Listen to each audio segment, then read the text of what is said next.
इसका जो डिटेल्स चौंकाने वाला न्यूज है ना, चलो अभी दिखाने का कोशिश करते हैं। और इस टाइम जो डैमेज और जो लॉस हो रहा है इसका भरपाई उसको खुद से करना पड़ेगा, क्योंकि इतना प्रीमियम कार का कोई इंश्योरेंस नहीं है।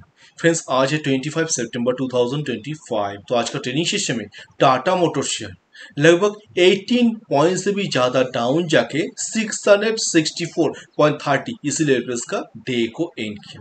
वन डे टाइम फ्रेम में आज Tata motor share huge gap down open किया, इसके साथ साथ एक बेयरिश कैंडल क्रिएट किया और इसका जो क्लोजिंग हुआ 664 इसी लेवल पे। इसका जो स्ट्रॉन्ग एक सपोर्ट लेवल था। एक्चुअली लगातार 1 2 3 4 5 6 डेज से शेयर पे ह्यूज गिरावट चल रहा है। इसके पीछे जो मेन रीजन है पहले मैं दिखाने का कोशिश करता हूँ। Tata motor share plum nearly 3% amid JLR cyber attack.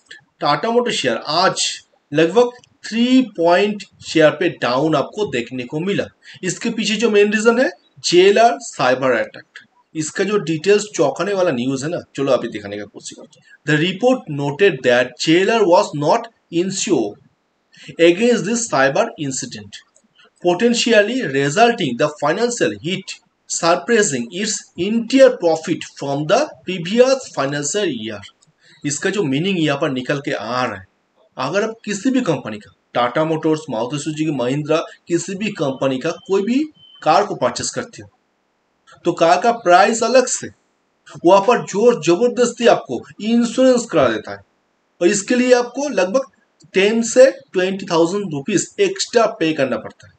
मगर टाटा मोटर्स खुद से उसका जो जेएलआर बिजनेस है वहां पर साइबर इंसिडेंट जो हुआ वहां पर कोई इंश्योरेंस नहीं था, उसका खुद का कोई इंश्योरेंस नहीं था।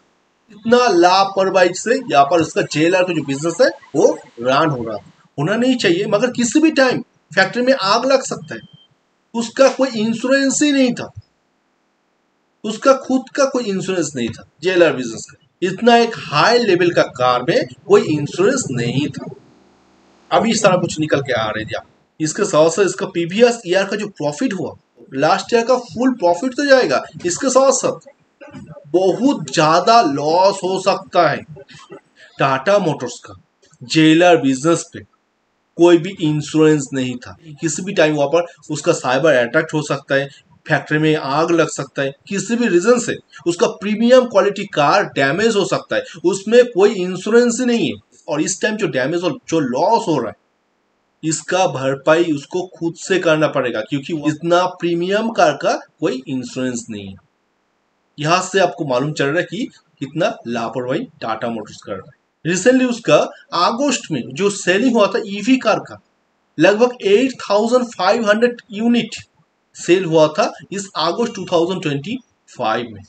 तो इतना ह्यूज अमाउंट का कोई हिसाब, ठीक है, मुझे इतना आगे नहीं एक्सप्लेन करना चाहिए। तो ये सारा कुछ हो रहा है टाटा मोटर्स के साथ। एक्चुअली ये सारा कुछ स्टार्ट हुआ था रतन टाटा सर ने जब से एक्सपायर हुआ था ना, तब से ये सारा कुछ स्टार्ट हुआ था। इतना लापरवाही कर रहा है और इसी रिगार्डिंग इस टाइम ये इतना प्रॉब्लम फेस कर रहा है। एवरी डे लगभग 100 करोड़ रुपीज लॉस हो रहा है।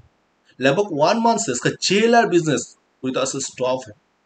इसका 70% जो रेवेन्यू आता है जेएलआर बिजनेस पे वो स्टॉप है 1 मंथ से। इसी फेस्टिवल सीजन में जिस टाइम जेएलआर का ह्यूज डिमांड रहता है पूरा साल का भरपाई करने के लिए जो डिमांड रहता है, उस टाइम इस सितंबर मंथ पे बंद है। पूरा सितंबर मंथ निकल गया, अभी तक इसका जो साइबर अटैक हो रहा है इसका कोई सोल्यूशन नहीं निकल के आया, सिर्फ जेएलआर बिजनेस बंद है। और इसी रिगार्डिंग टाटा मोटर शेयर पे ह्यूज बेयरिश कैंडल क्रिएट हो रहा है ग्रेजुअली। आप यहाँ पर देख सकते हो आज का ट्रेडिंग सेशन में शेयर गैप डाउन ओपन करने के बाद यहाँ पर बेयरिश कैंडल क्रिएट किया।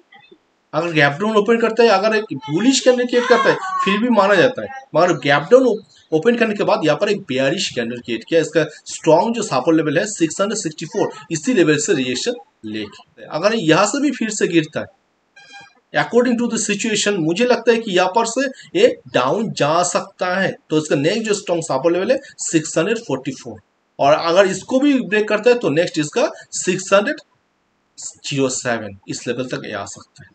तो देखते हैं नेक्स्ट शेयर का परफॉर्मेंस कैसा होता है। So thank you.